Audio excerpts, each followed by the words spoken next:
Tour Series brings its heat to Tucson. Chris Rodman is the 1996 Series champion.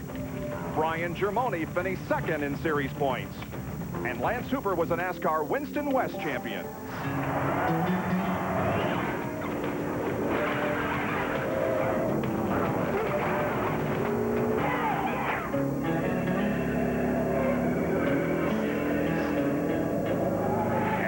ESPN2 welcomes you live to Tucson Raceway Park and the Featherlite Southwest Tour 150. 45 drivers came here to try to make this field, representing 10 states and 1 Canadian province. Now the field has been pared down to the best 26, and they represent 8 states and 1 Canadian province, British Columbia. Yes, it is a warm and windy day here in Tucson. Temperature in the upper 70s, wind chill maybe 72 or 73, something like that.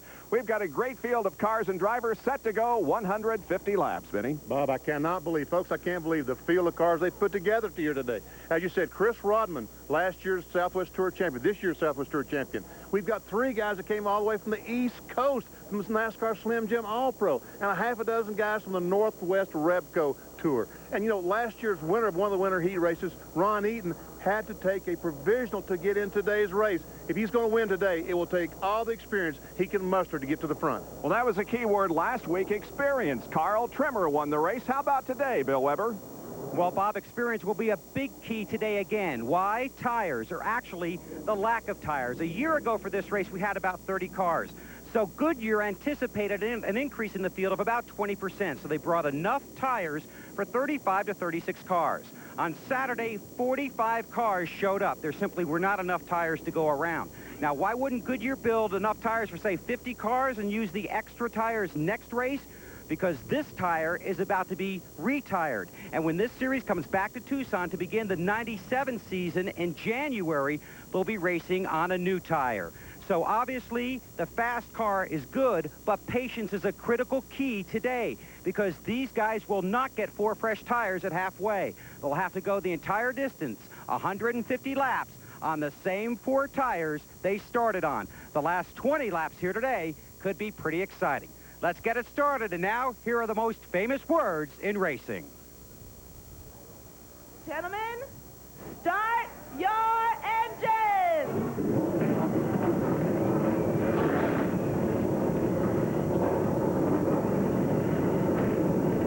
Boy, that's what she sounds like when she's under the weather.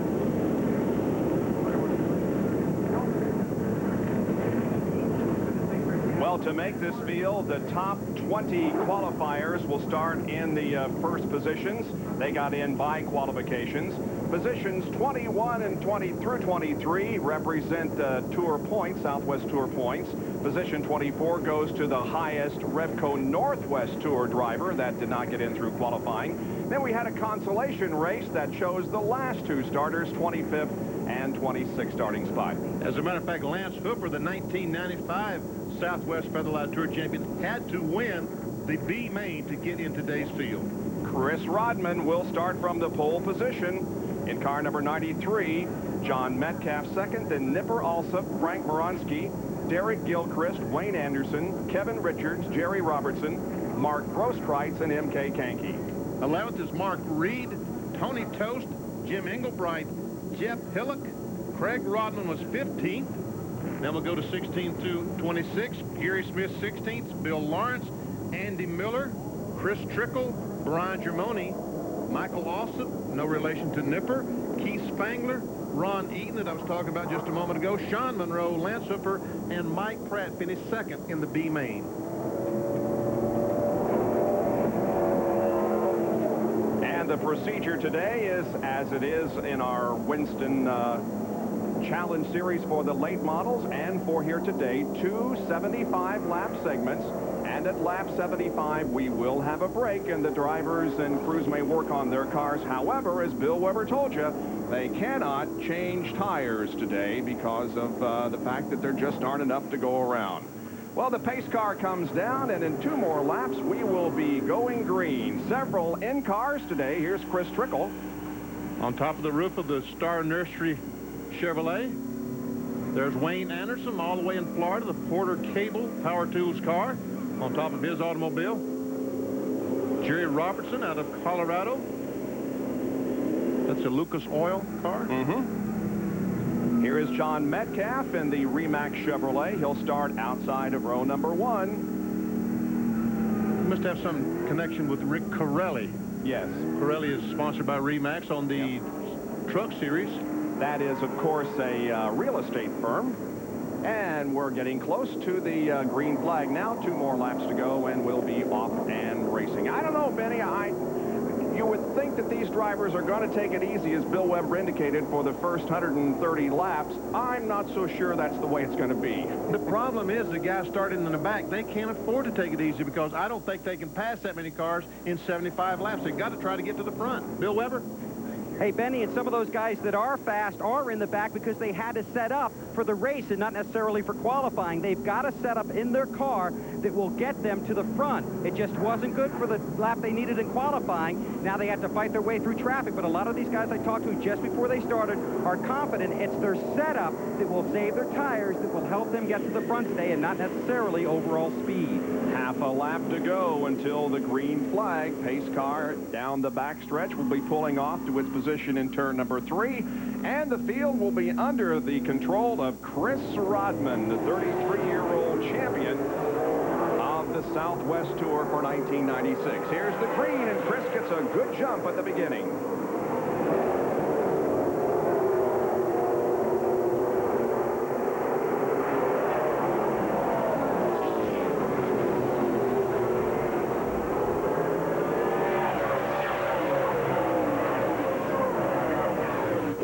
Last Sunday's race, you think these cars look a little bit faster? Well, they are. About a half a second per lap faster. Rodman has the lead. Here's a 3 abreast formation through turns 3 and 4. Chris Trickle right in the middle. That's Keith Spangler, the 37 car, Michael Alsop in 61, and Chris Trickle in the familiar blue number 70. Trickle losing a couple of positions.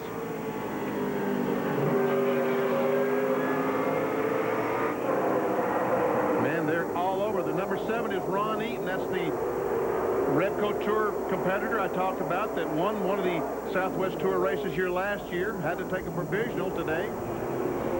Man, they're all over the racetrack. They sure are. 3 abreast all the way around this racetrack. That's Sean Monroe there in the 48 car looking for a place to go, and the 15 is Andy Miller.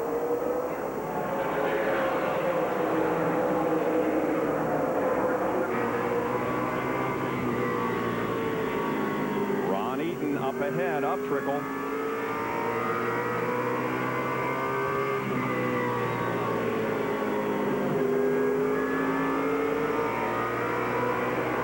We can see all the tape on the windshield.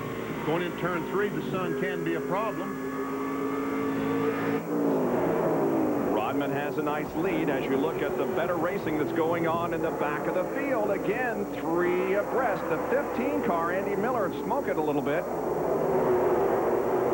Ron Eaton is trying his best to get to the front. He's following Sean Monroe down the backstretch. That's Brian Germone, the 5 car, that's trying to get past, and he will make it past. Oh, and Gilchrist, he's one of the cars from the East Coast, and he has had problems. He's going to the pits, and how they kept him hitting it is beyond me.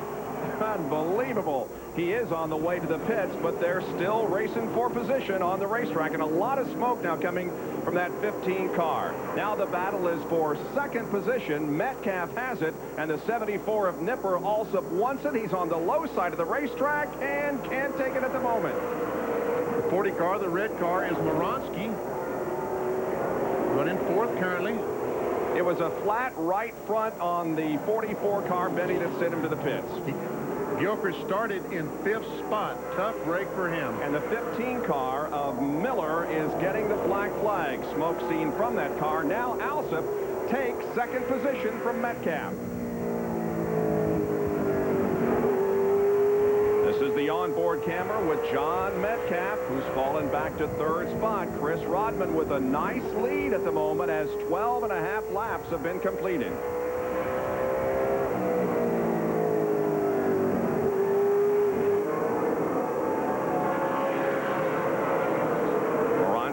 running fourth. In fifth position is Jerry Robertson. Back in the field, they continue to slug it out for position. And Eaton in number 7 is up to 19th. And the 07 of Lance Hooper started even behind him, and he's marched up towards front. The 79 car, another car out of the British Columbia, Gary Smith.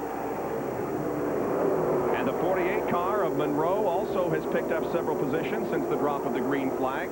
The 44 car, by the way, of Gilchrist is back on the racetrack after changing the flat tire.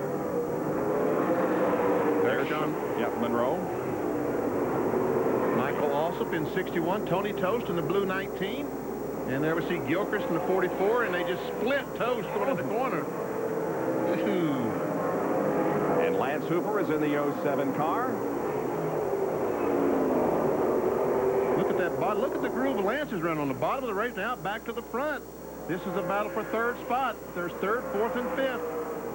Metcalf trying to hold on to third, but has challenge from the 40 car of Moronsky and the 87 of Jerry Robertson, the driver from Denver, Colorado. That is, there's a Lucas Oil car, our onboard camera. Mike Bonicelli is the owner of this car. He raced here last year, didn't he? I believe so.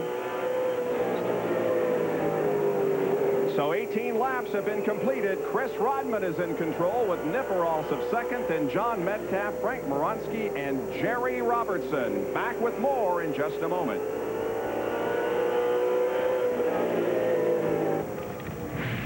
Volume number 2 of 6 this year in the ESPN2 Winter Heat Series from Tucson Raceway Park in Arizona.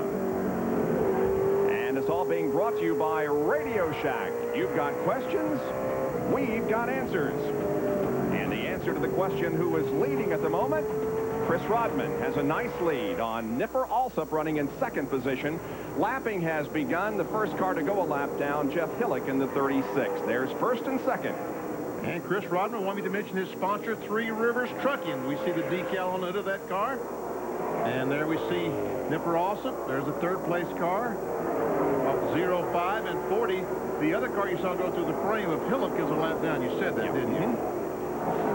And right behind him is the 87 of Jerry Robertson. Those three cars running right together on the racetrack. Here's Lance Hooper, who's been running a really low line around this track, and he is up to 9th position at the moment. Wow. And he started 25th. Yep. But has he used his tires up in trying to do that? That's the thing that we don't know, is how this thing is going to play out at the very end of this race. The fellow who right now might be running 20th, maybe the car to beat with 20 laps to go.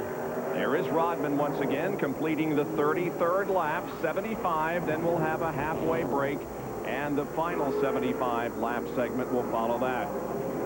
Chris Rodman is, of course, as we said, the 1996 NASCAR Featherlite Southwest Tour champion. 33 years of age. And this is Jerry Robertson, the 87 car, the Lucas Oil car. He is right now running in 4th spot. Started 8th.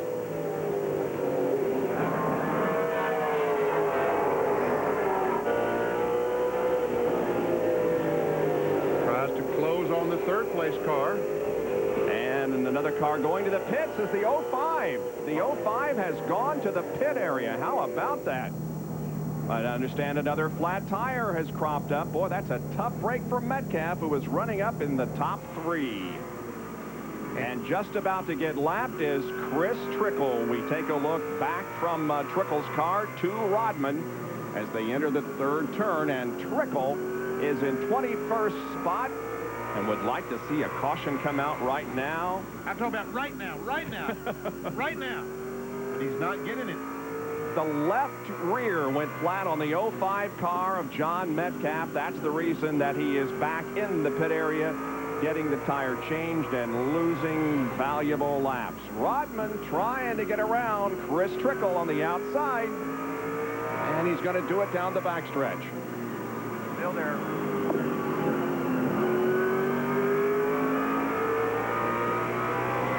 And he will now put Chris Trickle a lap down. 57 car is the Mike Pratt automobile. He ran second in the B main. Here's a field summary for you. The numbers in parentheses indicate their starting position. M.K. Kankey from 10th to 5th. Reed has moved up from 11th starting position, but look at Lance Hooper from 25th. And I tell you what, there's the leader, and look at the traffic right in front of the leader. There's the 79 of Gary Smith. Now the leader has to try to get by all these cars. He goes under Gary Smith. Now the next car he'll try to put a lap on is Mark Grosskreutz, who finished second in the late models last week. He's to the low side of Grosskreutz, and Rodman puts him a lap down. So 18 cars now are on the lead lap. 57 cars, I said, Mike Pratt. And the 21 car, Bill Lawrence, right in front of Chris Rodman. Pratt is, of course, the driver who finished second in the qualifying race.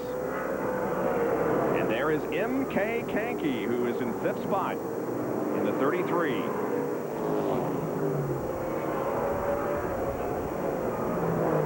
Jerry Robertson, Frank Moronsky.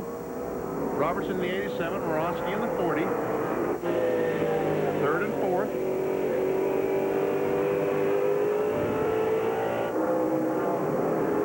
Bill, what's the situation with John Metcalf? Well, they're real disappointed down here. He came back to the pit area, thought it was his left rear, so they changed it. As he started to back up, it turned out it was his right rear tire that was flat, so they changed that. And not only did they lose laps on the track while they were doing that, but it's a 2-lap penalty for changing the original left rear tire, which wasn't flat. So after a great qualifying run, he is mired deep off the lead lap here in Tucson. Wow, that's a tough break for John, who qualified well and was looking forward to a good run here this afternoon. Back to the 3rd, 4th, and 5th positions. Robertson, Moronsky, and M.K. Kankey. Someone told me that when they told M.K. Kankey in the 33 car, and there's Lance Hooper, Yep. the 07, joining that. And the caution flag is out. The caution is out. Debris on the racetrack in turns 1 and 2. So the first slowdown of the afternoon comes at the conclusion of 49 laps. We have 17 cars that are on the lead lap as the caution comes out. Chris Rodman has had things under control since the original drop of the green flag, but now the pace car will come out and the track crew will clean up the debris in turns 1 and 2. We'll be right back. Yesterday. It's Travieso. Oh, Travieso. thank you. The guard for the Umass Minutemen. Field summary. Now Okay. look at some of the guys who have moved up. Most impressively, Lance Hooper from 25th to 6th. And Shawn Monroe's up to 8th spot. Brian Germone.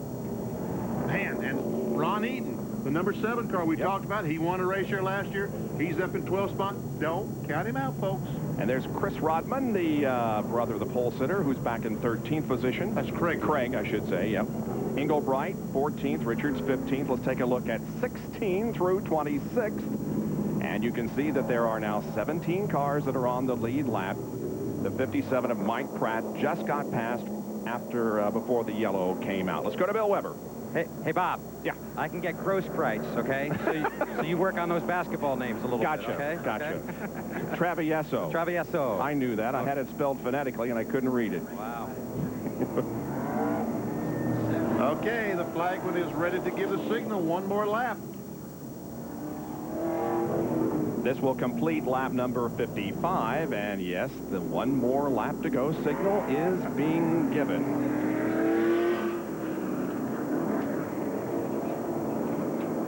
Bill Weber, what's going on with Lance Hooper? Well, I talked to him just before this thing got started. I said he didn't do it the easy way. You had to race your way in. He said, we're going to be all right. He wasn't going to be patient. He was going to try and get to the front as quick as he could and then try and hold on for the second half of this race. He's in a brand new race car. Never saw the track before yesterday. In fact, the race car he's in is for sale. It has a for sale sign on each side of the back window. Green flag's out, guys.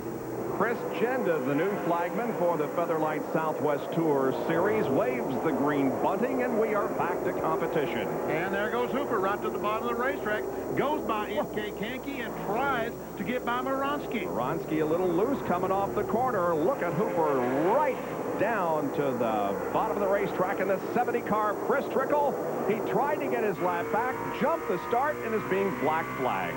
That's too bad. That is too bad, because that will cost him lots of time as he has to go off the racetrack into the pit area. Oh, the 05 John Metcalf had a coming together with Trickle as he went to the high side of the racetrack, and look at this. Oh, they bounced off Grosskreutz in the 87 car. Jerry Robertson bounced off each other. That's what we're riding along with Robertson, the 87 car. He just ricocheted like a cue ball off the 72 car. And look at flying Brian Germone, the 5 car, and Wayne Anderson, 25. And Sean Monroe is back there in this group along Caution. with Grosskreutz. There is more debris on the racetrack, so the second caution comes out. We've only got 15 laps to go until the halfway point. Watch Chris Trickle's leaving the pit road. He's leaving, and look at Robertson get the car sideways. When he saves it, he goes up and bam, just runs into the 72 car. And a little bit of debris from the car, so that has caused our caution flag. Track workers are out there at the moment cleaning it up. Let's take a look at the top 10 here with 60 laps completed, just 15 to go until the halfway point. It's Rodman, Alsop, Hooper, Robertson, and Kanke running 1 through 5. And there is 6 through 10 back in just a moment. And Grosskreutz. Watch that. I mean, I told you they bounced like a cue ball, and watch the debris fly off there. We see it up there, and it finally comes down. That's what the caution flag was out for. All right, Bill Weber has a report on Chris Trickle. Well, Dick Trickle's been back, or Chris Trickle, sorry, I got Benny Parsons disease. Oh, boy. Chris Trickle's been back into the garage area. They made a chassis adjustment. The car just hasn't been what they were hoping for. Pushed a little bit in qualifying. That put him back in the pack, started about 19th, and that's one of the worst qualifying runs he's ever made in this car. But they have made a chassis adjustment. They'll go out and run around here for a few more laps, come back in at halfway, and see if they can't make a charge in the second half. When they take the green flag, coming up right now, it'll be 10 laps to the halfway point. There it is. Rodman, closely pursued by Nipper Alsop, the son of Bill Alsop, who ran Indy cars for several years. And look at Lance Hooper. The 0 stand. Look at Nipper Alsop, the 74 car, the white car on the bottom, trying to take the lead from Rodman, and he just might be able to do it. He's running on the bottom of the racetrack, but look at Rodman come back down the backstretch. They go into turn 3, wheel to wheel. They are dead even, but now Alsop gets the advantage off turn 4. And he will, looks like, go to the halfway break as a leader. Lance Hooper has moved up to 3rd spot. Wow, can you imagine? Started 25th and is now running 3rd in just 66 laps. Nipper Alsop from Mooresville, North Carolina, finished 9th in the NASCAR Slim Jim All-Pro Series in 1996. He ran 22 of 23 races, posted 12 top 10 finishes in the 22 events. Rodman trying to get that lead back. He's looking. Just can't get that run now. He is on the inside, but can't quite come off the corner well enough. Now he might be able to have enough on the inside. Nope, can't do it. Chris led the first 66 laps of this race. We've got less than 5 to go before the halfway break. The 3rd place car that you see in line there is Metcalf, the 05. Who's running fine if it weren't for that flat tire that he had. Exactly, the pit stop. And he is several laps down because he had to go to the pits because of the flat tire. Now we see Rodman again from the Remax onboard camera trying to get the lead away from Nipper Alsop. 3 to go.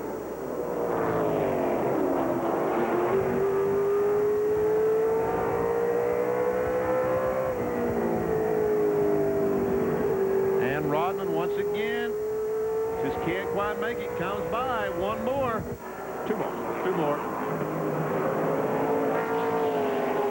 Rodman's going to go to the inside in the 3rd turn. He's taking a look. And He gets his nose under there. 1 to go.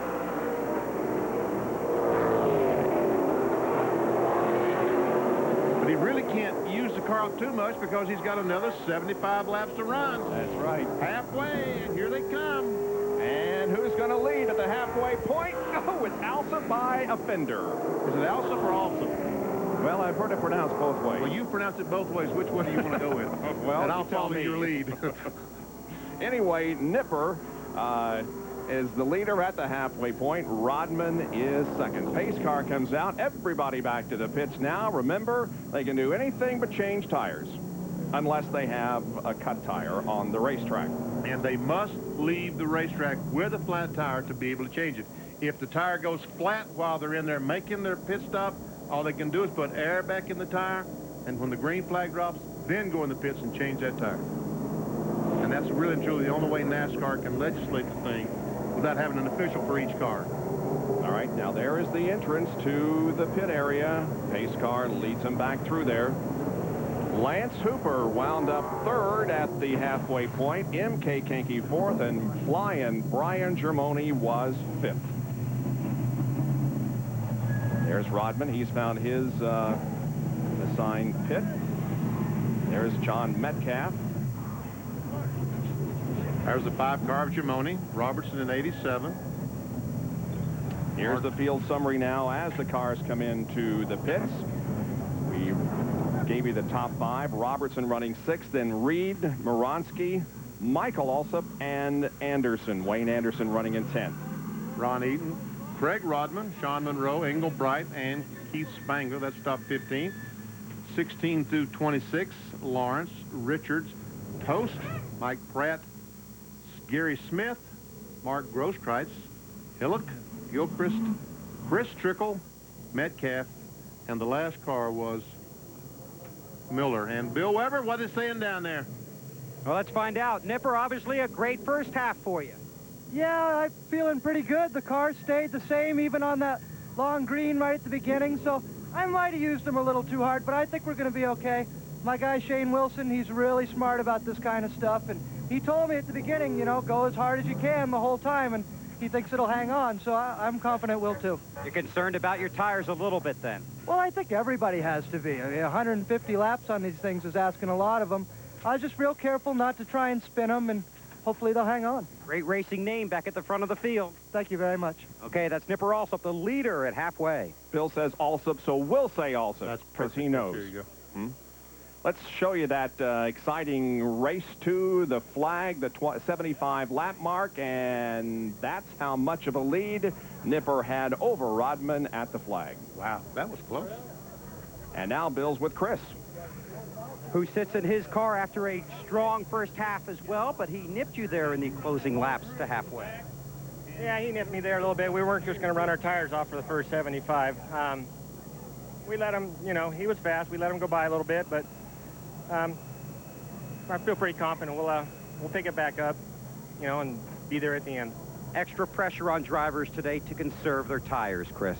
Yeah, you know, that's why I didn't race him too hard there. You know, I was underneath him a little bit, you know, just feeling the car out. You know, it felt pretty good. We were real close there at the line. Maybe another lap, you know, I might have got it back, but I just didn't want to take a chance of doing anything that could jeopardize, you know, winning this race for Three Rivers Trucking and Dupre Investments today. Okay, and this isn't a Colorado Rockies cap. It's for Chris Rodman, by the way. The graphic showed you there that he was not only the champion, but the Rookie of the Year. Now, that's happened in other divisions, but a lot of divisions won't give that award to the same person, but the NASCAR Featherlite Southwest Tour did in 1996. Pretty windy day here in Tucson, but a beautiful, warm Sunday afternoon as NASCAR Winter Heat brings you the Southwest Tour 150. There's the top 10. We'll be right back. We're back east here in the Southwest. It's nice and warm today. It's the ESPN2 Winter Heat Series, and here is how the field stands at the end of the first 75 laps. Ron Eaton has worked his way up to 11th spot. Craig Rodman is the brother, the older brother of Chris Rodman, who's running in second spot. Jim Engelbright brought us some great candy today, Valerie. that I still can't get out of my mind. Valerie, that candy was so good. Man. See, Grosskreutz is a lap down. Yep. Trickle 6 laps down, and Metcalf, who started outside the front row, 12 down, and the 15 car of Andy Miller, 63 laps down. although everybody is still running. Bill, what's going on back there? Sean Monroe just rolled by me out onto the racetrack, so they got their battery problem apparently remedied, and he has returned to the races out on the track. In fact, he's right beneath your broadcast location, gentlemen. Yes, he is, going by us as we speak. Well, you can see the drivers cleaning their tires, making sure they get all that build-up rubber off of them and get them heated up a little bit, so that when they throw the green flag, they will be off and running. Who's telling us today about the problem that they have with the left front tire picking up debris? I can't remember who that was, but they said it was a real problem. It gets so bad that it just I think it was Craig Rodman talking about the left front tire. Said actually someone last year that it starts a vibration when it picks up all that debris. It gets the tire out of balance and it starts vibrating to the point that last year it broke an A-arm on one of the cars. But I'm sure that these guys at the break took some kind of wire brush or something and tried to clean the debris off these tires, all the debris they could. Nipper Olson is going to lead him down next time around. Rodman is running in second, then Hooper, Kankey, and Germone, your top 5. And all those Winston Cup drivers that said that they would be watching us on Sunday afternoon as they were getting ready for the 1997 season. Hello, guys. Great banquet in New York. That was fun, wasn't it? It really was fun. Great time, and it was nice to get out of New York City and into the nice warmth of the Southwest. Green flag waves, and we are back to racing.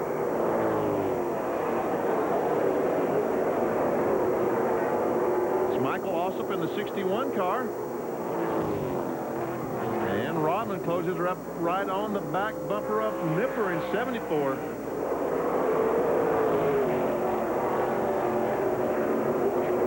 Chris Rodman, and there we see the red car is Lance Hooper. Then M.K. Kankey and Brian Germone.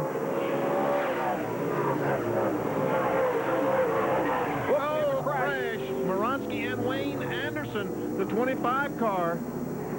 Some damage to the nose of Anderson's car. Caution comes out. This is the first caution we've had for an incident on the racetrack. We've had a couple of debris cautions, but this one for an accident involving Wayne Anderson and Frank Moronsky. This thing actually began over on the backstretch and continued to its conclusion here on the main straightaway. Let's watch it. The 40 ran in the back of the 79 car, and 25 was not expecting him to be. Oh, and there they make contact, and Anderson gets a little bit out of shape when he tries to save it into the side of Moronsky. And the 7 car, Ron Eaton, was nearly involved. He was down on the inside and got by with no damage, but some damage to Anderson's car, and he falls in at the rear of the field. He and Moronsky both. Let's see if we've got a radio hooked up with Anderson. Let's just check out and see if we can talk to him. Hey, Wayne, Benny Parsons up in ESPN. You got me? 10-4, Benny. I got a copy. Tough break there. Does he feel like the toe end's messed up? I don't know, Benny. We're going to give it our best out here from the rear. There just really wasn't nowhere to go there, and I just got in the middle. I didn't. Okay, 1 to go. Good luck. 4. Okay, Wayne, close it up. When I tell you to go, go. Wayne hailing from Mount Dora, Florida, near Daytona. He won one race in the All-Pro Tour last year. This is what happened. Ooh, he got into it pretty good. The 79 car of Gary Smith, and there we see Gary Smith once again having, and the 40 car tries to turn under about the same time that Anderson tried to turn under the 40 car of Moronsky. And they make contact, and around they go. And Craig Rodman also was close to being involved in that. Now let's take a look from the onboard camera.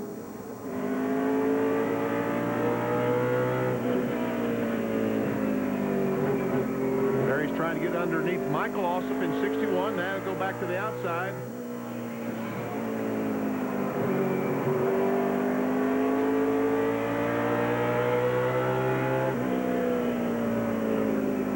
Green flag is back out. And we have a new leader. There we go. The Lance Hooper, yeah, taking the lead. Hooper down the backstretch, passes Alsop, and now Rodman comes up, and look at M.K. Kankey in 33 on the inside. And he and Rodman make contact, does Kankey and Rodman. And here goes Germone on the inside, down on the very bottom of the racetrack in the 5 car. He sure is. He's right in that white line down there. Didn't improve his position any, but now we got 2, 3, 4, and 5 right together on the racetrack, and Reed in 73 is also right there. In that silver car. 33, M.K. Kankey trying to take over that second spot. Oh, and they're close. And he moves Alsop up the racetrack and will take, well, I don't know. I started to say he had the second spot, but Alsop comes back. He's above that yellow line. Now Kankey's got him. M.K. Kankey moves to second, and now watch Rodman on the inside of Alsop. And there we see Mark Reed, the silver car. Doing a great job. Sponsored by Nitro Tech is that silver car behind Chris Rodman.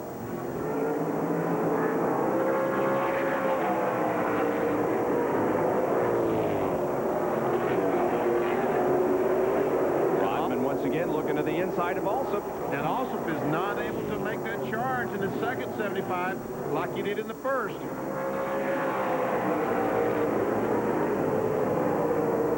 Let's go back and look at that restart we missed just a moment ago as we were riding along with Wayne Anderson on that. Here we go. Here's the green flag. Alsop takes the green. And look at Lance Hooper dive to the inside of the racetrack. And right below the white line just goes right by Chris Rodman, the 93 car, and moves up, boom, in that spot. You think he would want to stay there, right in that second spot? Not him. Right to the bottom of the racetrack and took the lead. That's how Lance got himself up front. And he now has about a 4-car length advantage on M.K. Kankey, but that advantage is lessening as Kankey's catching up. Here's a 4-car battle involving Keith Spangler. Sean Monroe is in here. Who else? 79 of Gary Smith, 72 of Mark Grosskreitz. 21 of Bill Lawrence. 79 and 21, both those cars out of Canada, British Columbia. And a battle for third position between Rodman and Alsop on the right of your screen, and on the left you can see how M.K. Kankey has reduced the interval between himself and the leader to just about 1 car length now. Rodman trying to get that third spot away so he can take off after the leaders. And he might have him. Yep, I believe he does. A little bit of contact out of the corner. Oh, look at the water coming out of the Wayne Anderson. He messed up the grill of the car. No air could go through to cool the radiator, and all the water is being pushed out. Caution. Caution is out on the racetrack. And we have a car in the wall in turn 4 on the 94th lap. That's the 36 car that's going to the pit area.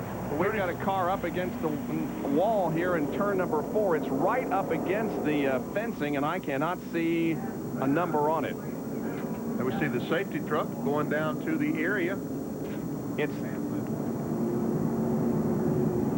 There we see it just at the top of the screen. Now we can't see the car. There it is. Still can't see the number. That's about the same view I've got, and it's in, there we go. Oh, Frank Moransky. Yep. And he messed it up pretty good. Yes, he did. Glad to see that he's climbing out of the car okay.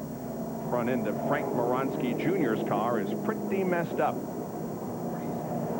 He's looking around like he wanted to point to somebody and say, why'd you do that to me? But I guess he decided not to. That's too bad. He had a pretty good run going. Sure did. Frank runs a lot at Mesa Marin in California. He's from Forts Hill, California. And Chris Trickle is in the pits with the hood up. Wayne Anderson is back there. You can see the overheating problem. And that is Wayne there on the right side of the screen, trying to figure out if they can get some air through the grill. Hillock, just as we saw him a moment ago, driving into the pit area. Bill Weber? Well, Jeff Hillock's climbing out of his car. What happened out there? Oh, I don't think we quite had enough room to make the pass there. Yeah, how was your day going? No, the car was starting to come to me. I think we'd have finished the top 10 probably. You know, Fireplaces, Monte Carlo was running real well, and you know, we're just kind of hanging out, and this is only my second race with the Southwest Tour, and just trying to stay here and, you know, not make any enemies. I didn't see what happened. Tell me what happened. I was on the outside of, I think it was a 40 car, I'm not sure. Just trying to make a pass, and it just got together and in the wall. Okay. He's back in the garage area. They're going to work on his car. Chris Trickle, as you mentioned, is back here, and so is Anderson, and we'll walk down that way, guys. And, Bill, the red flag is out here to stop the field. We don't want to run all these laps under caution while we get Moronsky's car off the track. It's a quick race anyway, so they're going to stop the cars here, get it cleaned up, and then we'll go back to competition. 98 laps of the 150 have been completed. Bill? And we're still back here with Wayne Anderson. Obviously, as you told Benny, a tough break for you out there. What happened? Well, I tell you, we were having fun up till then. We just got in a little wreck there, and we didn't know what in the world to do. The air box, what happened was closed up on the bottom and closed the radiator off and started running hot. And I just hated for Porter Cable Power Tools. You know, we come all the way out here to promote the tool out here on the West Coast, and we just didn't give them a good day. But, you know, we'll be back here January 5th, and, you know, this is a fine facility and a beautiful place, and we just can't wait to come back and run with the Southwest Tour. Well, tell everybody how far you came and where you came from to get here, Wayne. Well, we come from, basically everybody knows where Disney World is in Florida, but we come from there, and it was 2,100 miles out here for us. But, hey, we're going to be back again, and we just can't wait to come back. Okay, good to have you. Good luck next time. Thank you very much. Now, one would think, looking at his sponsor, that it's a cable company, Porter Cable, but it is the last name of two guys who have formed this business. That's right. Well, three guys, two Porters and one Cable, so they call it Porter Cable, but it actually is power tools. You know, electric drills and sanders and impact wrenches and all that other stuff. So Wayne is back there in the pit area as the field is stopped over on the backstretch while we clean up the crash involving Frank Moronsky. Back in just a moment. Can your radio do this? Only one radio can give you stereo sound this big, yet is small enough to fit almost anywhere. The extraordinary new Wave radio from Bose. Press the remote control and hear sound from a radio like you've never heard before. Big, rich sound that fills the room. You hear music the way it was meant to be heard. Clear, full, incredibly lifelike. You've got to hear the Wave radio to believe it. And now you can, in your own home. Satisfaction guaranteed. Call us toll-free to learn how, and we'll deliver the Wave radio to your door. Experience big stereo sound from a radio. Call today for more information. It will make a difference in the way you listen to music. A big difference. Number 4 involving Frank Moronsky, and this is how he got up into the wall in turn 4. And Jeff Hillock as well was involved, the 36 car. So there we see Moronsky, boom, in the wall. Hillock does come by. He will continue on. We talked to him in the pit area, and I think Bill Weber has caught up with Moronsky, the other individual involved. Bill? And he's standing back here in the paddock, and obviously not much left of your Chevrolet Monte Carlo, a pretty solid hit. Yeah, it's really a shame, you know. We had a good car, just trying to hang out there for the end, and unfortunately, you know, people getting really racy early in the race, so what can you do? But thanks to my sponsors, Henson, Canyon, D-Safety, and try and come back in January, but this one's looking pretty rough right now. Yeah, we just took a look at it on the speed shot. Tell us how you recall it. I was just going along, you know. I was in the back there just kind of riding along just to see what's going to happen, and I'm not sure. There was a 36 car really just came in there way over his head and just slammed me, and we just, after that, our front ends locked up and just went straight in the wall. So you hope to get this thing fixed in time for the next race in January? That's what we're planning. I haven't really looked at it yet, so I don't know how bad the frame is, but that's the plan right now. Okay, sorry about that. Better luck next time, Frank. Alrighty, thank you. Back up to you guys. Car's starting to roll. Yeah, they sure are. The caution flag replacing the red, and we'll be back to racing here before too long. Lance Hooper, your leader at the moment. Can you imagine that? The guy did not qualify well enough to get in the top 20, had to win the B main, start 25th. Look at that, in parentheses, where the car started. He started 25th. And what did it take him to get to the front? Well, he got to 3rd place in 75 laps, right? Yep. Man. But Bill told us that a lot of these guys who qualified poorly set up for the race, and that apparently is what Hooper did because it's working fine. And Ron Eaton in the 7 car also did that. He set up for the race and qualified poorly. Now you see the drivers who are at least 1 lap down. John Metcalf, who started outside the front row, down in 24th position. We'll be back to racing at Tucson Raceway Park. And Lance Hooper, M.K. Kankey, Chris Rodman, Nipper Alsop, and the 73 of Mark Reed running in 5th spot. They all bunch up here. And the green comes out. Kankey has a problem, and we got a big crash here on the main straightaway. Oh, Kankey and Alsop both involved. So is the 57 of Mike Pratt. And the caution flag is out. Boy, Kankey just did not go when the green came out, and that caused a log jam and resulted in him and Alsop getting their cars badly damaged. Looked like he might have missed a shift. Mm-hmm. But the car is not going out. Kankey, I don't know that his car was hit. Well, the left side may have some damage to it, but Nipper Alsop has definitely got some damage to his car. Yep, he sure does. Man. Former leader of this race is finished for the afternoon.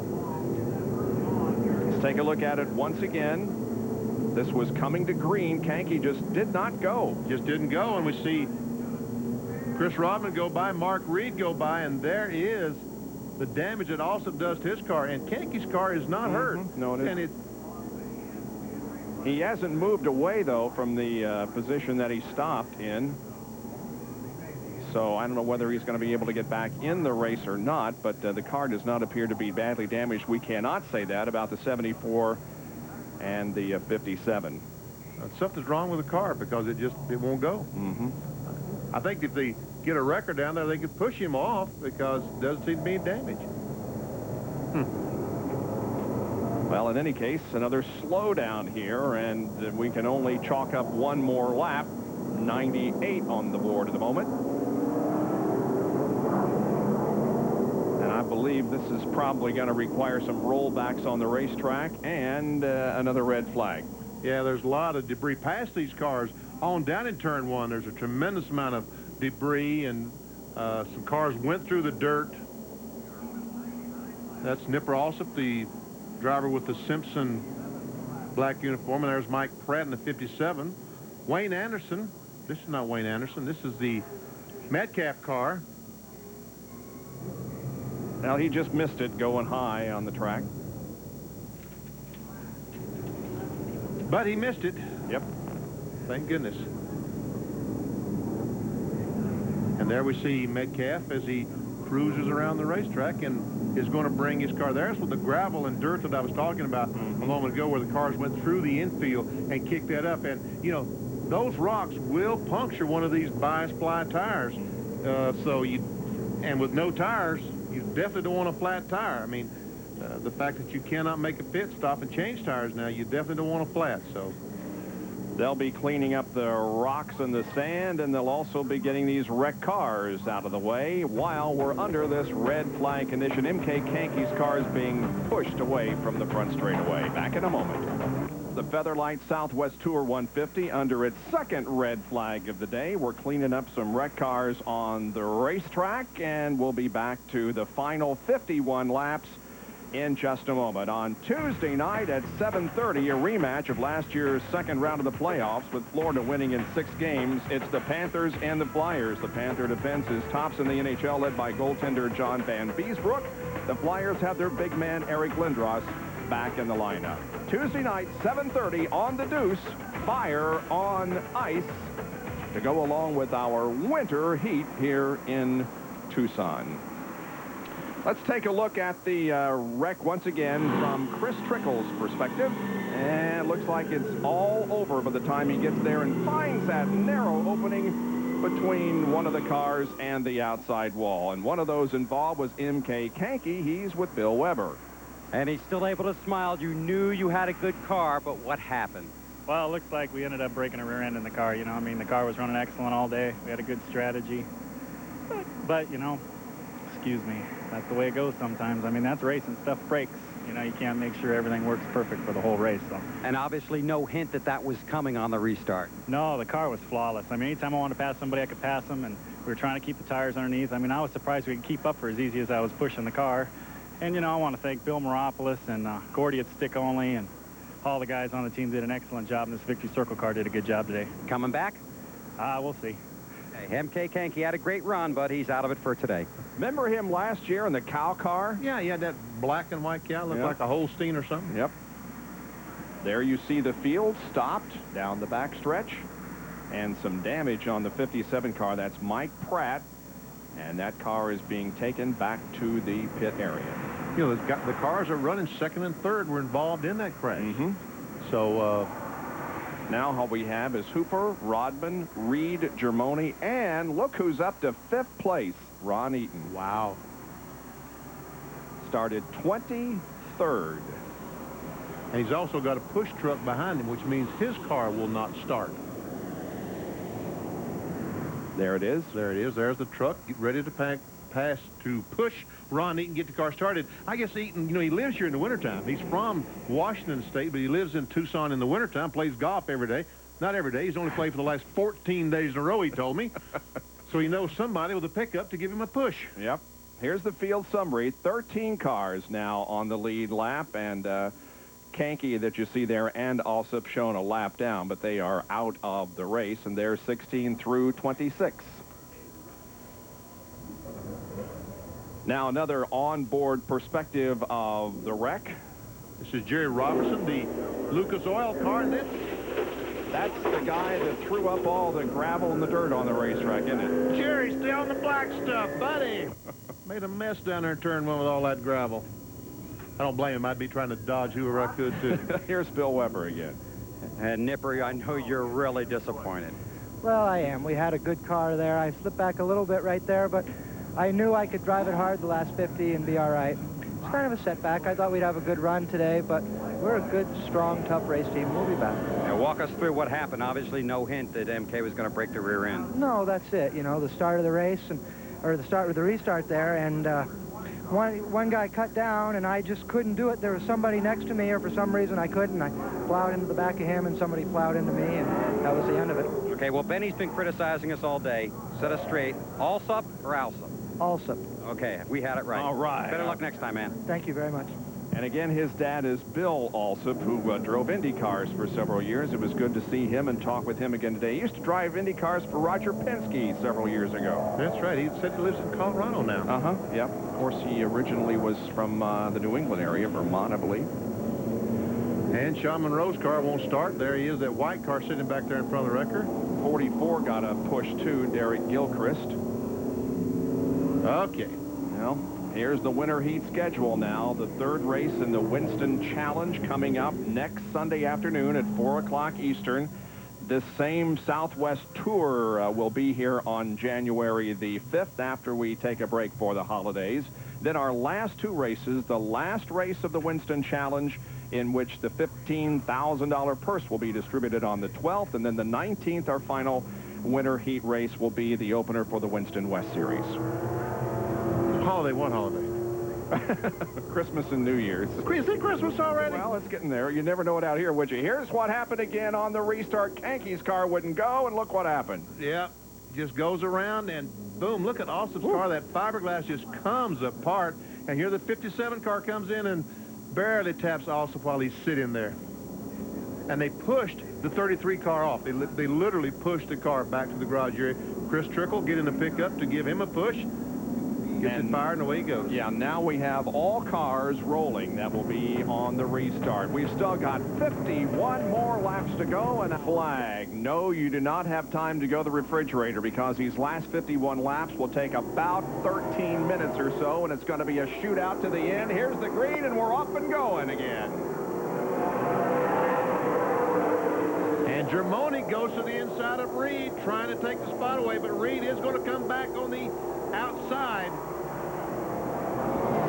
And Rodman trying to take a look on the inside of Lance Hooper. And Germone gets the car out of shape. Will have to fall back, and Rodman not giving up. He's right there on the inside of Hooper. over. He led the first 66 laps before relinquishing to Olson. Contact. They're side by side again, and Rodman has the advantage slightly at the line. Let's see what happens as they go to turn 1. Chris Rodman goes to the front again. And Dave Reed, the 73 car, Nitrotech car. Mark Reed. Mark Reed. Now remember, you're going to see these guys skating around because they have run all laps, all 102 laps so far on the same set of tires. Reed looking to the inside of Lance Hooper again for second spot. And Brian Germone is right there on the back of Reed. Dave Reed is the owner of the 2 car, Craig Rodman's car. That's Mark, the driver of 73. And Rodman has opened up a couple of 3 car lengths here on Lance.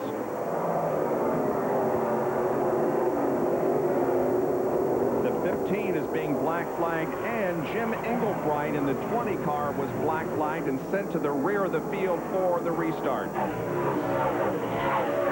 And that was because he got out of his car during the red flag. There you see, very briefly, the 15 car of Andy Miller back to the garage. Here's the whole field going through. There's Trickle, the last car in line. And here comes the leader off the second corner. It takes about 15 seconds for these cars to get around the Tucson Raceway Park.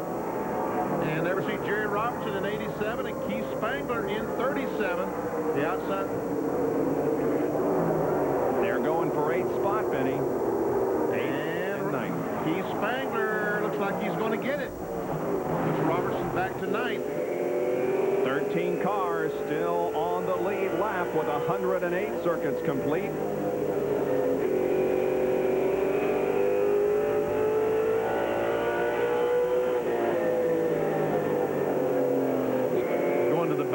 He's going to the bottom of the racetrack trying to see. Oh, and we see the 19 car, Tony Toast, almost lose it. Well, he was sideways out of the corner, made a nice save. Tony is back, let's see, in,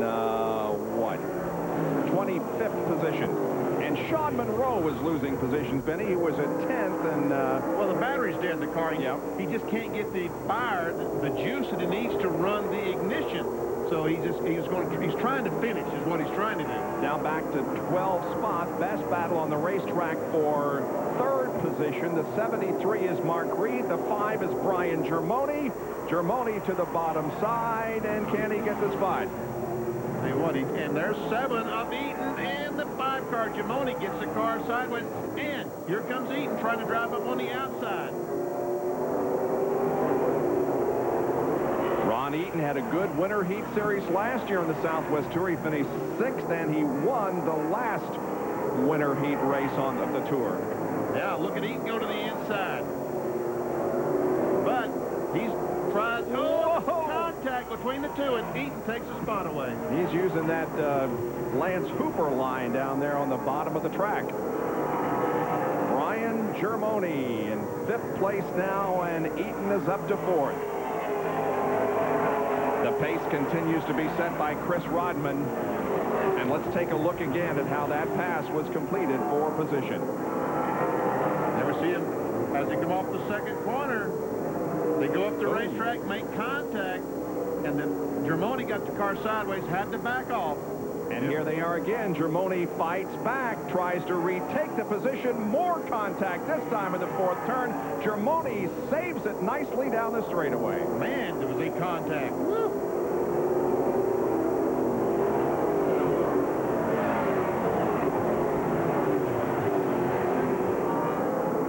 There's Germone, the 5 car. Here it is again. Germone has to make some contact. When he saves it, watch. And then, from another angle. Going in turn 3, goes up the hill. And about right here, those front tires, the left front and right front meet. Boom. I've seen drivers break their wrist doing that, making contact like that. Here's Chris Rodman, and look at the car that he's about to lap. It's Sean Monroe in the 48. He's fallen now to 13th position. And the last car on the lead lap. And now he goes a lap down. He'll be lucky to finish the race. That battery losing more and more power. Look at that. 1996, 17th was Rodman's best finish here at Tucson Raceway Park. Got a new sponsor. Yep. Three Rivers Trucking. Met that old fella down there. He hauls a lot of produce all over the country, and I asked if he could find some good cantaloupe, which he said he couldn't. Here's the battle for third spot. Chris looking for full-time sponsorship in the 97 season. Here's a field summary for you. And a spin down in turn number 4. Jim Englebright loses it, and the caution comes out. He spun and kept going, but nevertheless, the caution is going to come out. And he did lose a lap. The leaders went by while he was sitting there, so Jim Englebright will go a lap down. We'll be back with a field summary when we come back from commercial break. You're watching ESPN2's Winter Heat from Tucson Raceway Park. It's completed here at Tucson Raceway Park in the NASCAR Featherlite Southwest Tour. Watch the upper right hand of the screen and you will see Jim Englebright spin in turn number 4. That's the reason that we are under the current caution. There he is. He was beside another car, could not let his car drift up the racetrack like he needed to when he had to pull hard on the steering wheel to get off that other car, spun out. And there we see the leader, Chris Rodman, going by while he's getting the car underway. Now take a look at a field summary here as we're preparing to go back to green in one more lap. There's a top 15, Chris Rodman at the front once again with Lance Hooper, and then Ron Eaton, who is 53 years of age. We talked about experience in the open of the show, and that appears to be paying off for Ron again this weekend. And they're 16 through 26. All right, pace car pulls off. Rodman has control of the field once again. Hooper closes in. Here's the green.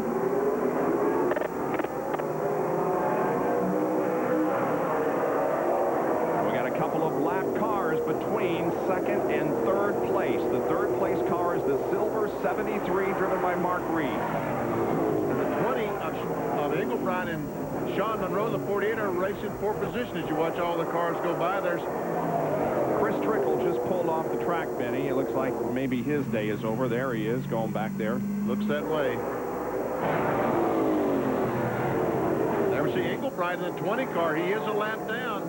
Meanwhile, Germone has caught back up with Eaton, and they're once again racing for position. They resume their little battle with Germone on the bottom and Eaton on the top.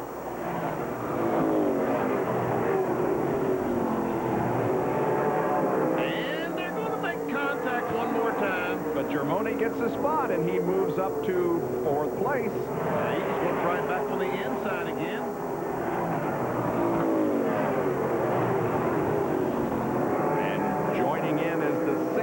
Of Michael Olson, no relation to Nipper, who's out of the race. And look how low Eaton is running on the racetrack. Yes, he is.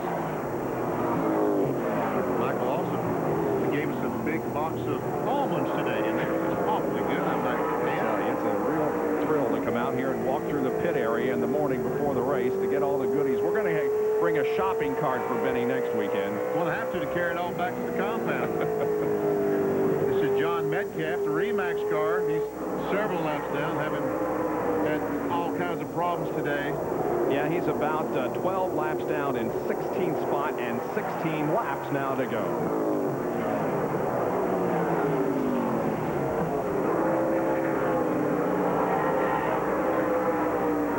Of Keith Spangler.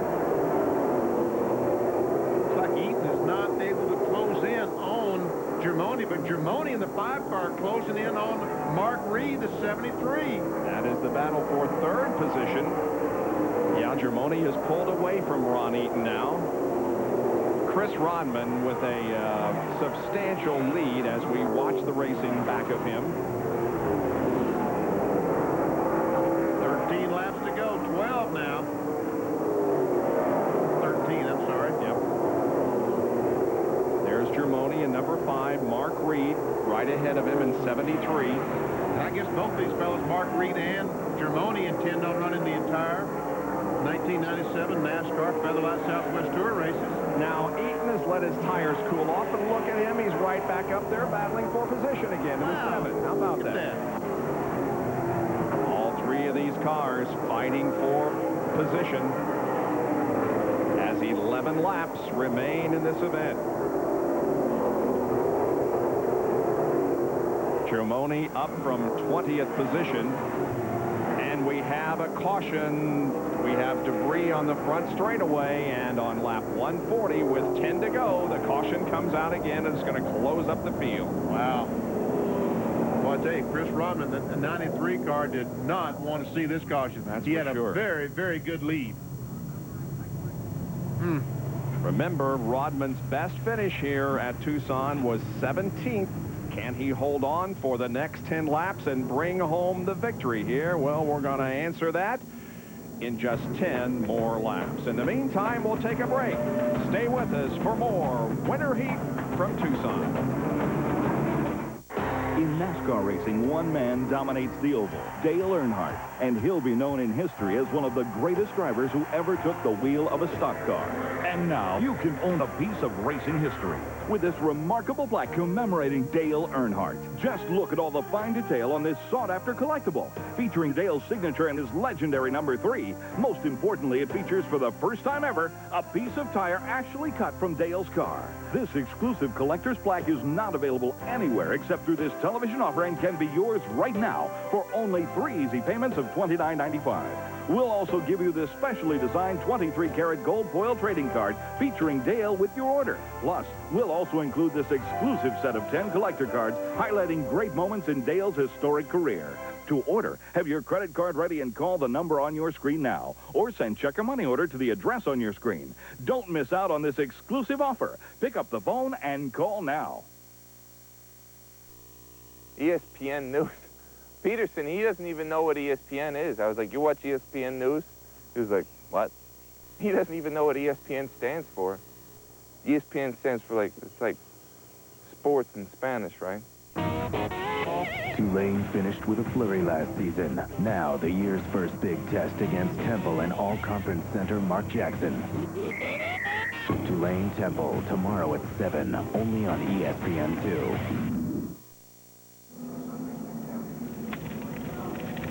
It's hot in the Southwest Desert. ESPN2's Winter Heat from Tucson Raceway Park. Number 2 of 6. Tonight at 8 o'clock on ESPN, the Vikings and the Lions. The second meeting between these two teams this season. The first meeting, Minnesota won a close one, 17-13. Detroit led by Barry Sanders. It's going to be a good one. Warren Moon for the Vikings at 8 o'clock tonight on ESPN. 7 laps to go in this one. And we have yet to determine who this winner is going to be. Rodman appears to have the upper hand, but again, we've got a few more laps to go here. And now all the cars that are on the lead lap are lining up nose to tail.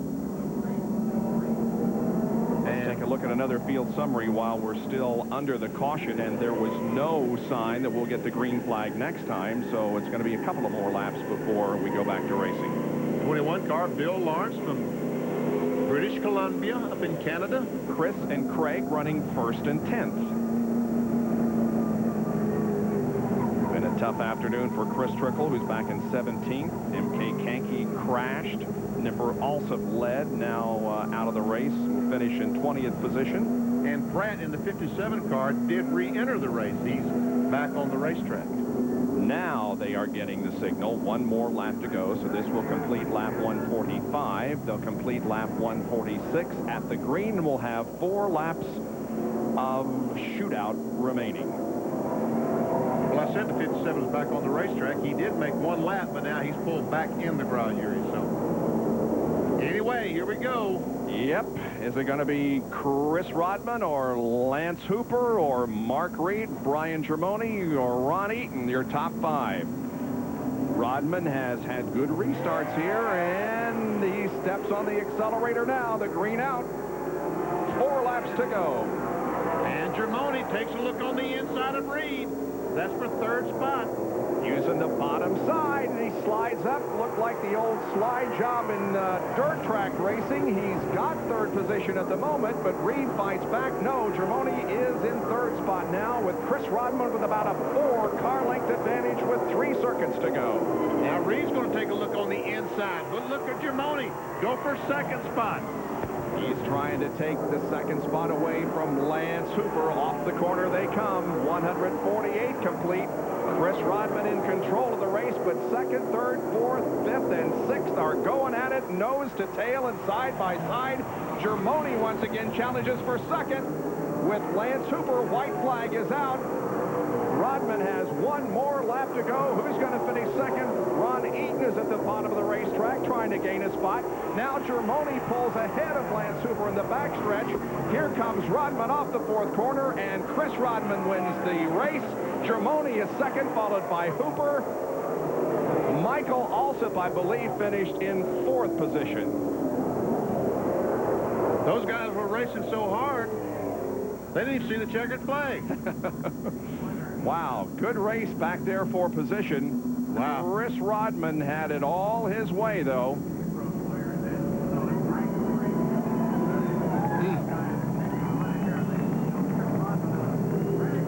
And Rodman chalks up the win. He led 116 of the 150 laps. And, of course, he takes home the victory from the pole position.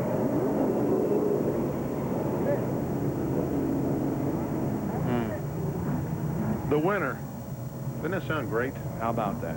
Congratulations, Chris. And I know that this is the first race for that sponsor on the hood, Three Rivers Trucking. I know they have to be delighted with the way things turned out today. Good battle for second position between Germone and Hooper for second position right at the end, and Germone came out with the runner-up position. Bill Weber is making his way from the pit area outside of turns 1 and 2 to the victory lane area, and he'll be here to talk with Rodman after these messages. Consumer Reports has a great deal for you. How great is it? It starts with our 1997 buying guide. You'd pay $8.95 at the newsstand, but we're giving it to you free. Wow! And as soon as it's ready, the 1998 guide as a special bonus. Double wow! But the deal gets even better. You'll also get our popular book, How to Clean Practically Anything, an $11.95 retail value. For free? For free! And you get them all, along with the next 12 issues of Consumer Reports magazine. Not at the newsstand price of $66.25. How much? Just $24 when you call this number. Good deal. Great deal. Every month, Consumer Reports overflows with money-saving shopping advice, marketplace tidbits, news about new products, and product recalls. It covers everything from cars and refrigerators to computers and groceries. No wonder Consumer Reports is America's most respected and read consumer magazine. And the Consumer Reports buying guides are a handy shopping reference. The 360-page 1997 edition is jam-packed with brand name ratings and loaded with information to save you money on the products and services you buy. And you'll get the 1998 edition, too. Take advantage of Consumer Reports' great deal now and get all this, plus how to clean practically anything. All you need to know to keep your home and clothing clean, including a handy stain removal chart. So add it up. The 1997 buying guide, regularly $8.95. How to clean practically anything, $11.95. 12 issues of Consumer Reports magazine, including the annual auto issue, $36.40. And the 1998 buying guide, $8.95. A total retail value of $66.25. But call now and you'll pay $24. Right, just $24. And you get our money-back guarantee. Call now and have your credit card ready if you prefer. It's a great deal. A great deal from Consumer Reports.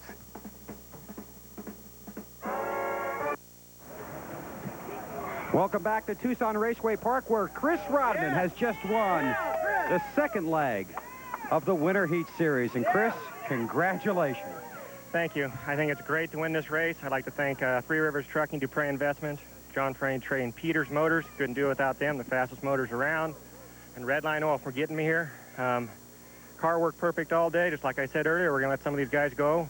And we just get them back in the end, and you couldn't ask for anything more today. Well, you and Hooper had quite a battle there for a while. Yeah, he races real hard, and, you know, I know Lance real good and great driver, and, you know, I figured it'd have to be a hard race to get back by him, so we had to do it on a restart.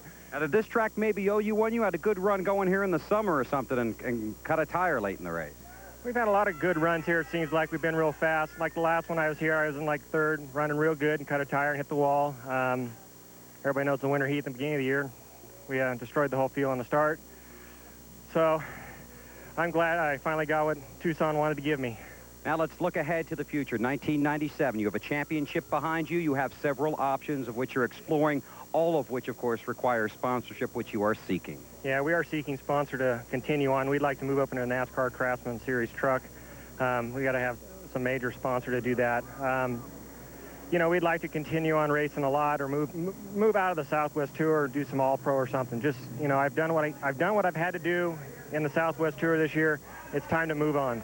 Okay, well, congratulations today. Enjoy this victory. Thank you very much. That's Chris Rodman. He comes home victorious in the NASCAR Featherlite Southwest Tour race here at Tucson Raceway Park. When we come back, we'll talk to second-place finisher Lance Hooper and have more post-race festivities from sunny and warm Tucson right here on ESPN2. Don't go away. This is the tape you have to have. Raw Productions presents Open Wheel Racing's greatest hits of the Wild Wild West. Over 250 high-flying flips. Feel the thunder as sprint cars, midgets, and others careen into your living room. This is the best highlight tape ever made. 2 hours of outrageous motorized mayhem. Order now for prompt delivery. Call 1-800-660-FLIP. Use your Visa or MasterCard or send $19.95 plus $5 shipping and handling to the address you see on the screen. For years, ESPN has been working to improve sports for the fans. This innovative device gives a new perspective while adding just 26 pounds to a basketball.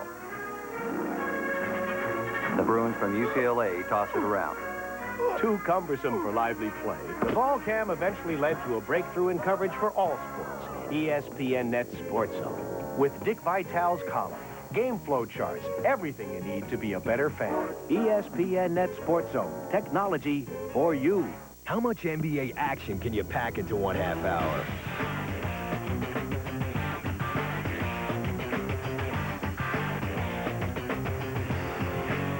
How much can you handle?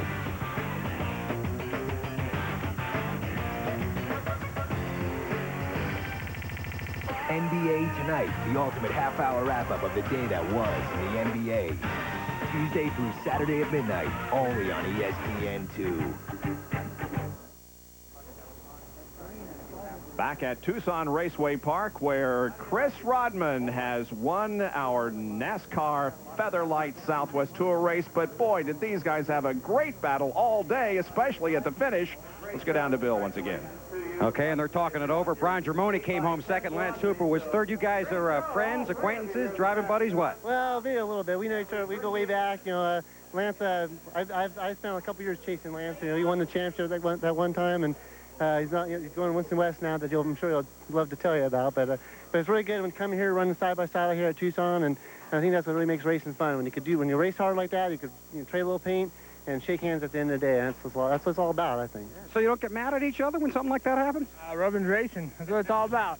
How was your day? Obviously, you guys were racing there down the stretch. Well, it started off kind of slim. We were in B-main, had to win B-main, transferred to A, but we went from the back to the front. I got handed for Rocky Mountain Raceway. This Pontiac, that thing is fast, and I just burned the tires off trying to get to the front. You know, the crew did a hell of a job today. Goodyear had a great tire. I abused them all day, and they stayed under me. So I abused them a little bit too hard, that's all. And you guys were abusing each other there. Now, come on. No, that's racing. That's it, huh? You know, as I said, it's hard racing, and like I said, like when we got in the third, I didn't think I really had a chance for second. And you know, Lance kind of said it. We all kind of, 150 laps on the same set of tires. So it's kind of a testimony to how good the Goodyear tires are. But guys like this and Chris, burn them down pretty good. And Lance slipped up a little bit, and we had a chance for second. And it was kind of fun the last few laps running side by side like that. But you had a great restart there at the end too, didn't you? Oh man, we cut that one just close. So I guess they're going to give it to us. So that's a close one, I'm sure. Okay, we'll wrap it up in a hurry, so maybe we can get out of here before they want to talk to you. Right, yeah, we're out of here. See you later, bye, thanks. Okay, congratulations, Brian, and same to you, Lance. Congratulations. Thank you. Okay, guys, let's go back up top. Great race between those two guys at the end. Again, our congratulations to the winner of our main race here this afternoon. But before we had this race, we had a late model race. And our congratulations to Bill Dio, who ended up the winner of that event. And we'll take a look at the top 5 finishers. There you see Steve Seidel in second, John Foley, Matt Nethry, and Woody Cummings, the top 5 in the limited late model race that was held here earlier this afternoon. We've got about 10 more minutes to bring you some post-race activity here at Tucson. We'll do that after these messages. Are you ready for more action, more danger, more impact? Well, your wait is over. The hottest, most intense, extreme crash impact of Crash Impact 2. 70 minutes of explosive, heart-stopping crash action. You have to see to believe. All new crashes from Superbikes, Harley Suit, drag racing, stock cars, sprint cars, supercross, Indy car, flat track, and more. All jam-packed on 2 tapes for only $19.95. Order now and get absolutely free the new Extreme Sports Virtual Reality, featuring insane extreme sports from around the world like you've never seen before. You'll get the all-new Crash Impact 2 plus the Extreme Sports video free. 3 tips that'll blow you away. Guaranteed or your money back. To order, call 1-800-732-2882. That's 1-800-732-2882. Or send $19.95 plus $5.95 shipping and handling to the address on your screen. You're lucky. You only think everyone is out to get you. The Panthers versus the Flyers, Tuesday at 7:30. ESPN2, lucky you. Presenting a space-age innovation in televised college basketball. It's called ESPN Full Court. It gives you tons of great college hoops action you couldn't get otherwise. Call your cable operator or DirecTV for ESPN Full Court. Back at Tucson Raceway Park, where Chris Rodman has won the NASCAR Featherlite Southwest Tour 150. And again, a reminder about the football game over on ESPN tonight at 8 o'clock. It's the Vikings and the Lions. Vikings are 6-6, must continue to win to make the playoffs. They're playing without the injured Warren Moon. 8 o'clock tonight from the Pontiac Silverdome, the Vikings and the Lions on ESPN's Sunday night NFL game. Let's go to Bill Weber, who's back with Ron Eaton. Okay, and a very impressive run for you and some exciting side-by-side racing throughout the afternoon, Ron. Yeah, I really had a good time. That's what I'm down here, to have a good time. And the thing is racing like that. And the guy in the 61 car, he gave me all the room. The 5 car, he kept on wanting to run into me. But the thing is, that's racing. And we were side-by-side. And this racetrack, you can run side-by-side. And then all of a sudden, the guy get under you go right back underneath him. And it was a good time. We had a real bad tire deal that cost us qualifying. The way this tire thing is, we were stuck with that bad tire. NASCAR wouldn't let us get rid of it. So I took it off the rear, put it on the front, and on every restart, the car pushed real bad till it got hot enough to work, and it just shook the front end right out of the car. Now, you and the 5 got together quite a bit there. Was it all him? I don't know. The first time I got underneath him, the thing is he kind of pinched me down a little bit, and I slid up into him, and we kind of bumped, and then the next time he came around, he just hit me right in the rear end, raised me, then stuffs it underneath me, so I go back underneath him, and, that's the way he wants to play. That's the way we play, but I ain't going to take him out, and I'm sure he's not going to take me out. And it makes it good for spectators. I got some nice rubber marks up and down my car, but the 61 car, he really ran me clean. And I just couldn't get right. I figured we had the 73 car, and then the yellow came out. When I just got by the 73, then I knew I could go make a run for first or second, and then got back there with those guys, and where they run me all over the racetrack. Well, last week, the guy that went to Victory Lane was 57 years old. This is supposed to be about young guys, but you experienced veterans coming to the front. Well, you hear about all these races these guys run. There's a lot of guys that do this. I retired, and I do this as a hobby. And the thing is, I live down here in Tucson, and they put this race on, and I said, I'm a winter guy here. And we brought a car down with my golf, and between golf and racing cars, that's what I do. Okay, well, maybe we'll do a little golf between now and the next race. How's that sound? Just let me know. I live right at Tucson Country Club. Okay, I got to get his phone number. Back up to you guys. Boy, what a life, racing and golf, huh? That's not too bad. And we might mention, Benny, that when we come back here in January with this series, as I think you mentioned earlier, they'll have a new tire. We won't have this problem we had today. This tire was an 11-inch tire, 11 inches wide. The tread is 11 inches. The new tire that the Northwest Tour has been using for a year, the Southwest Tour will use this year, is only 10 inches wide. So they will not be quite a little bit, not as fast back in January, and we'll probably see a little more slipping and sliding on that narrow tire. Well, when we come back from break here in just a moment, we're going to take a look at the tires that have been run all 150 laps here this afternoon at Tucson Raceway Park. Stay with us, back in just a moment. Hey folks, I want to talk to you about a great product called Lucas Oil Stabilizer. Most of us have cars or trucks that need to last for years. Lucas Oil Stabilizer will make your oil and engine last longer and stay stronger. It will also solve problems like low oil pressure, oil consumption, and dry start. Just look for this gear demonstrator at your local parts store and ask for Lucas Oil Stabilizer. Remember, Lucas Oil products don't cost you money. They save you money. The world is a magical place, and one camcorder captures it like no other. Only this Panasonic camcorder has a 16:1 optical zoom, a motion sensor for automatic recording, a full-size 4-head system for brilliant pictures, and tapes that play in your VCR. Only Panasonic gives you all these features. Now get a $25 rebate on select models for a limited time. ESPN2's NASCAR Winter Heat Series, second race of the 6-race series, won by Chris Rodman, the Featherlite Southwest Tour 150. You can get all the news from all forms of sports on ESPN News. If you don't have it, call your local cable operator or your satellite program provider and tell them that you want ESPN 24-hour news. Bill Weber is with Mark Reed. Had Mark Reed and his Nitro Tech car with a good run today. How was your day? It wasn't too bad. You know, right there at the end, we just completely lost the tires. We ran around third most of the day, and then one of the guys got into me coming out of the last turn, coming around for the white flag, and hooked us up, and we dropped from third to sixth. But all in all, it wasn't a bad day. You know, we debuted a new sponsor, and if we could have had some tires, you know, at the halfway point, I think we could have won the thing. But nonetheless, a good day. Well, we're going to examine your tires. Let's go back here and take a look at these tires, and you tell me exactly what's left of these tires, other than the fact you can barely read Goodyear on there anymore, Mark. Yeah, there's not much left of the tires. As you can see, they're really dipping down right in here, which is where the tire's starting to cup right there. And there's just nothing left of the tire. And we also got into a little bit of rubbing action out there, which also scuffed up the sidewalls of the tires. But yeah, there's probably, if you could actually see the wear holes in it, there's probably nothing left. It's just down almost to the quarters. What's that feel like to a driver? That felt pretty scary. I mean, we were really good with about 30 to go. The car started to pick up a slight push in the center and then loose off. The first part of the race, it was loose, and so we thought once the push came in, we'd be in pretty good shape. But it was all in all not a bad day. And I'd also like to thank Nitrotech, J.H. Sims, and the Grub Steak for helping us out this weekend. Okay, we see you again? Oh, yeah, we'll be back in the 5th. Okay, that's Mark Reed. Comes home 6th here at Tucson today, and not much tire left down here, BP. No, I tell you what, 150 laps, you know that those wear holes are just about gone. Look at this. The guys that started 20th, 21st, 22nd, 23rd, and 25th finish in the top 10 here this afternoon. But the pole sitter stayed there. That's right. This #1 starter finished #1. 10 cars were on the lead lap at the end of the race. Sean Monroe finishing in 12th position, Jim Inglebright in 11th. Let's take a look at 16 through 26. And there's the fellows that had trouble this afternoon at Tucson Raceway Park. Metcalf, Trickle, Toast, Pratt, Kanke, who ran so well. Rear end broke on his car. Nipper Alsop got in the back of him when his rear end broke. Smith, Moronsky. Wayne Anderson came all the way from around Orlando, Florida to finish 24th, but he'll be back in the 5th. Hillock and Miller, the last car today.